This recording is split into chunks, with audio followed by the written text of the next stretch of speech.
ዛሬ የምንገኘው ቴዎድሮስ አደባባይ በሚገኘው ዮድ አቢሲኒያ የባህል ምግብ አዳራሽ ነው። የጾም ቡፌያችንን አብረን እንሞክረው። ዛሬ ዮድ አቢሲኒያ የባህል ምግብ አዳራሽ ይገኛል። ከ35 አይነት በላይ የያዘውን የጾም ቡፌያችንን ላሳያችሁ።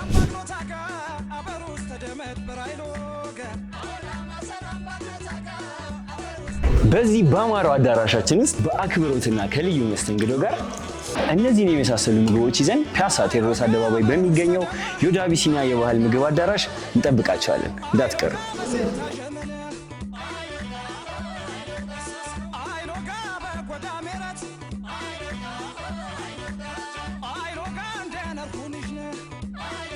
ስታርተር፣ እዚህ ጋር ደግሞ ሜን ዲሻችን፣ መጨረሻ ላይ ደግሞ ቆንጆ ዲዘርት አዘጋጅተውልናል። አብረን እንቅመሰው።